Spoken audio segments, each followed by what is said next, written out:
Hey guys, it is the Aaron Swan back again with another video. This time I am going to talk a little bit about a touchy topic for me, I suppose. And it's going to be about, I guess it's going to be about how to cope after a breakup. Or as one of my friends at work called it, how to break up with your breakup. So I was talking with some of my coworkers earlier this last week, Sabrina and Jen, uh, about breakups and when a relationship has reached its, for lack of a better term, natural end.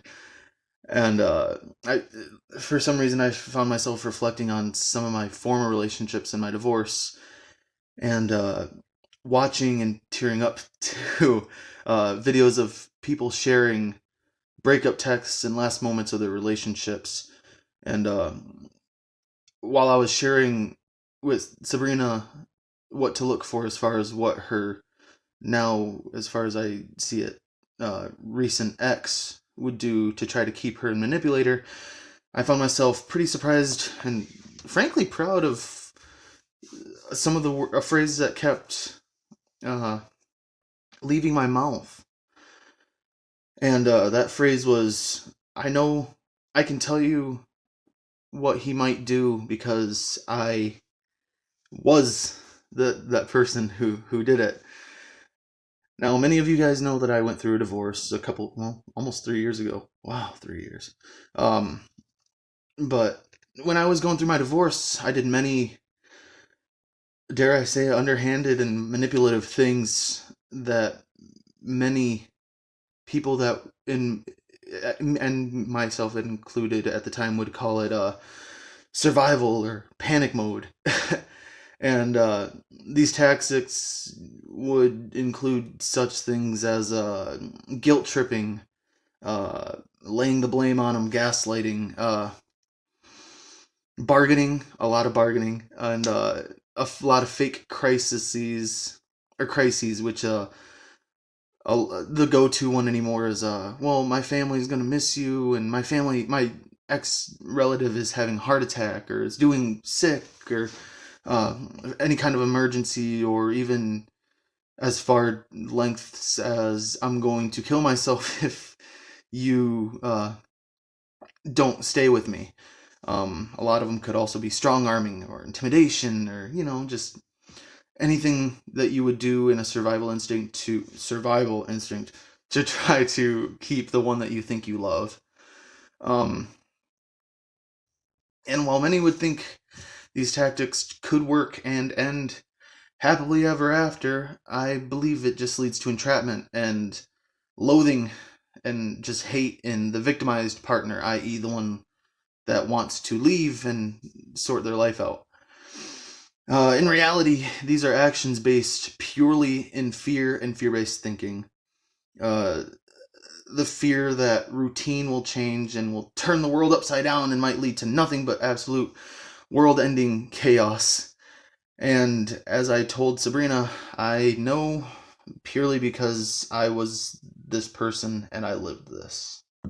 But the biggest shock to me at the time is that no matter what I did, and no matter how much I would say I changed and uh, would try to prove to her that, I am, and putting on this facade that I have in fact changed and that I was happy with myself, those tactics ultimately never work. So, the question arises, what is the best way to cope with a breakup or a separation? And I found this out by, doing the Tide Pod challenge, starting the Tide Pod challenge, I guess, for a lack of a better word, and doing many things that I still don't care to share the full story about because it was terrible. I was in a dark spot.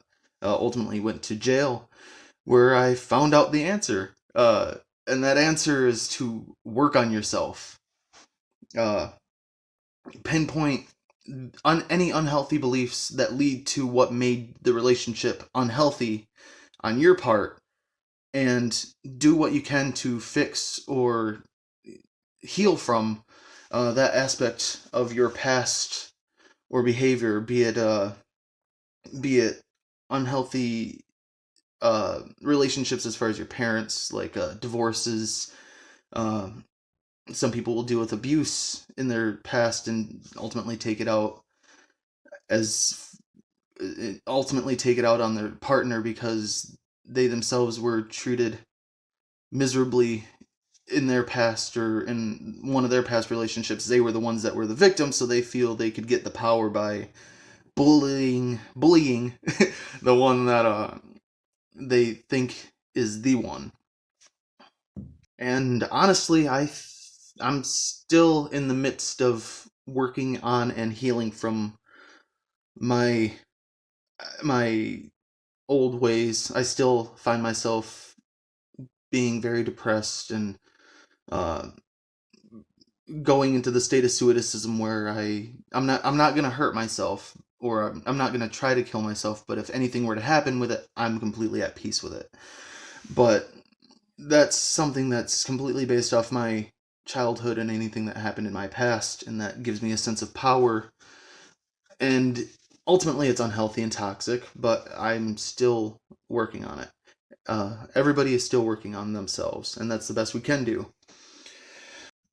But you will be forever hard pressed to find a happy, healthy, lasting relationship if you yourself aren't happy or healthy.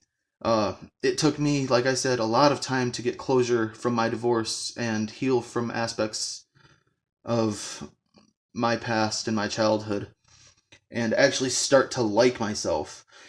But this effort and time and pain and patience has led me to be able to help people ultimately by saying that I was that person. Uh, but I was able to help people in ways I never thought I'd be able to help. And ultimately, that is a sign of growth, is being able to help others from your experience and to help them grow. But anyways, those are just my thoughts as always. But that's how to break up with a breakup and how to cope. Uh, I hope everyone's doing well. I'm happy that this wasn't a 22-hour rant like last time. I actually kind of wrote down a little bit. Don't tell anybody. Um, but I hope all of you guys are doing well. Stay safe. Wash those hands. This COVID thing is getting pretty out of control and people are panicking. Uh, Try to be understanding in these kind of weird, awkward times. Like I said, it's a lot like a breakup. The change of routine is just flipping on everybody, and it's leading to panic. And just keep a level head, guys. I love you. Be good to each other. Bye.